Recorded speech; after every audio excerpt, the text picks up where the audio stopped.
those of you that are young enough to remember the Obamacare fights, the Affordable Care Act fights that began in 2009 through 2010, you will remember that there was a whole lot of stuff that happened, and eventually Senator Kennedy died. Eventually, we lost the seat in Massachusetts to that guy that drove around in his truck. I don't remember his name.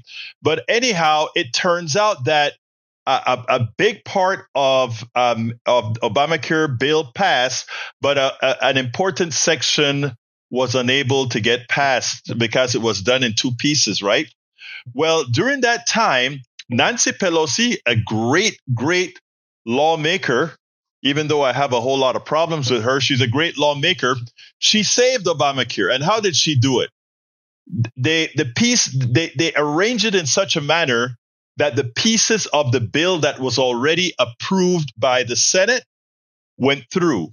The problem is there are parts of that bill, the part that did with the Medicaid expansion to the Affordable Care Act, etc., that wasn't done with cloture. They had to do these other sections of the bill with what's called reconciliation. The problem with reconciliation is that it can be, any policies that are passed with reconciliation can actually be overturned. And that is exactly a lot of what the Republican Congress did today. So if you take a look at the Republican bill, you see all these cuts that are ultimately going to affect those people who dependent on Obamacare, the portion that was built through reconciliation. And I want you to hear how bad it is. First of all, a lot of insurance going to be gone. Number two, the deficit is going to explode.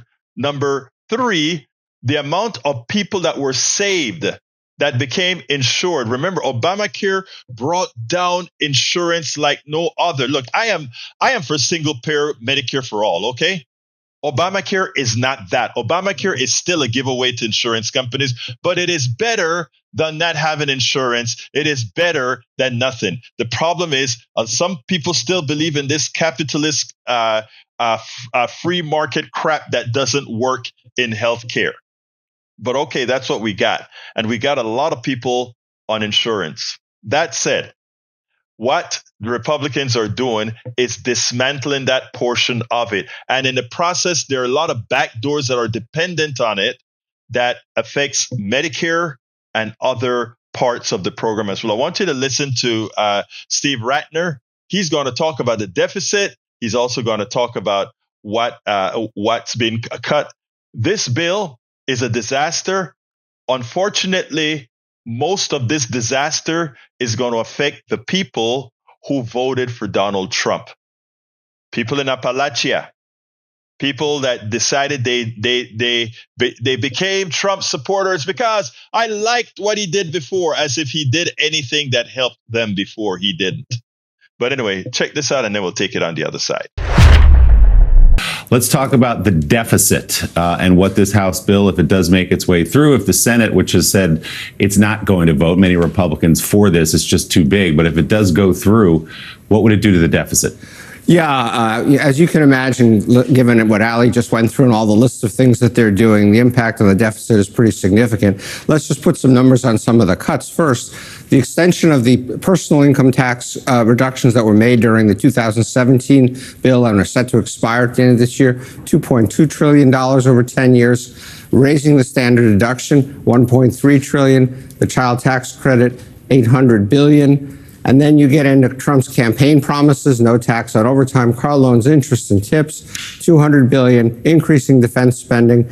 This is his attempt to take Social Security taxes away from seniors so they don't have to pay them by giving them a special deduction. And then you get into the cuts, the student loan changes, the climate funds, and Medicaid, $700 billion of Medicaid cuts. So what does that do to the deficit? Here is the baseline deficit. So even without this tax bill, the deficit was essentially going to keep going up over the next 10 years, maybe come down a little bit at the very end, but essentially up. Then you add in the tax bill that we just talked about, including the fact that they've played the same gimmick they played in 2017, setting up some of these things to expire. And that would make the deficit impact higher, but not as high as if you made all this stuff permanent. The record of Congress, stuff almost always gets made permanent. And so somewhere along in here, they will make this permanent and we'll end up on this line. And this line is something like $25 trillion of additional debt. Now, I do want to say that the other thing that happened yesterday, not as visible and consequential as these House votes, is the fact that the Treasury yields went up very, very sharply yesterday. The Treasury sold some 20-year debt. It didn't go well. The 30-year Treasury bond is now above 5%. What does that mean? That couldn't, well, it means higher rates for mortgage originators and things like that. But what it also means is potentially the bond market's starting to say potentially $25 trillion of new debt over the next 10 years is more than we can absorb comfortably. Yeah, Steve, it can't be overstated the importance of the bond market potentially weighing in here. Let's turn to your second chart with the headline simple but stark and telling. Tax cuts for the wealthy, spending cuts for the poor. Yeah, Ali alluded to this as well, but let's put some numbers on this. If you're in the top 20% of Americans, you're going to get roughly a 3.7% increase in your after-tax income, really all from these tax cuts. But if you go all the way to the bottom and everything in between essentially leads you to the bottom, if you're in the bottom 20%, you actually lose $800. Why do you lose $800? You get a very small tax cut, and you get a very large cut in Medicaid and these other benefits that we were just talking about that affects the 20% disproportionately. So this is a highly regressive bill that essentially favors the wealthy, doesn't do much for the middle class, and hurts the poor. And then if you want to see this in stark comparison, if we simply eliminated the tax cuts for people making over $500,000 a year, which is roughly what President Biden was proposing, it would save $1.1 trillion. That happens to be just slightly more than the Medicaid cuts and the food stamps or SNAP cuts, if you will, put together. So if we simply eliminated these tax cuts, we could eliminate these budget cuts on these poor people and end up, from a budget point of view, in the same place. And Steve, let's turn to your third chart there. Tell us about the impact that this bill would leave on those with insurance. Yeah, so again, as Ali alluded to, the budget cuts Medicaid in a variety of different ways. Some of it gets complicated. I'm not going to get into all the details, but the biggest piece of it is the work requirements, requiring people to, I think, work 80 hours or perform 80 hours of community service at least a month. Things like Ali mentioned, also checking Medicaid eligibility more frequently. There's making it more difficult for the states to get the Medicaid funds they're getting now, and then some Biden-era rules that made it easier to sign up for Medicaid, repealing those, so it becomes harder to sign up for Medicaid. So what does that mean? As Ali said, the estimates are 8.6 million Americans losing their health insurance. And what's interesting about this chart is if you go back over here, before Obamacare went into effect, when we had over 45 million uninsured Americans, it went down, down, down, down, down. In here was Trump 1.0 with his first effort to impose work requirements on Medicaid recipients, so some people became uninsured. Down, down, down again. And now we're looking at taking it back up here and essentially reversing something like 10 years of progress in having fewer and fewer Americans without medical coverage. So there you go. All the undoing of making the middle class a little bit better off. A decline, a transfer of the wealth from the working class to the rich. And the one thing that Steve Ratner didn't tell you there that he should, the deficit is going to be increased over that 10 years by $25 trillion. That is money that's going to have to be borrowed. The interest rate is going to go up because there's so much money being borrowed. People want more interest. Instead of paying 2% or 3%, it is now at around 5%. What does that really mean? That really means that our deficit, without getting any more services, is going to go way up because we're paying so much more to borrow the money. And by the way, Guess who we're borrowing the money from? We are increasing these deficits to give these rich people more money.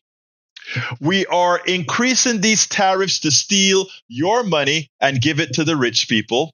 We're taking away health care so that these rich people can get a bigger tax cut. And with that money that they have saved, guess what these nice people are going to do? These beautiful, wealthy oligarchs, these beautiful, wealthy blue bloods, they are going to loan us that money at a higher interest rates so that we can pay for the other services that we have not yet cut. And for that, you get the honor of paying them your taxes right into their pockets, right into their homes on the Riviera, right into their yachts, right into their mansions. When are we as the working class? When are we as the intellects? When are we as the one who actually produce, the ones who actually invent, the ones who actually do the real work? When are we going to stop allowing them to have us look at a $400 million plane, have us look at the Afrikaners being refugees because of a genocide that doesn't exist? When are we going to stop looking at the smoke and mirrors that they have us preoccupied with? Oh my God, look who is harming you. When will we stop and see the light and focus at who is screwing us by creating fallacies, trends, and this and that with books and woke and critical race theory? All these things they throw at you to distract you so that you don't look and really see that the economic system is screwing you, so that you don't see that it's the corporations, the enslavement, the mental enslavement, the antiseptic slavery of you as an employee, as you as a dependent of a system that doesn't give a damn about you.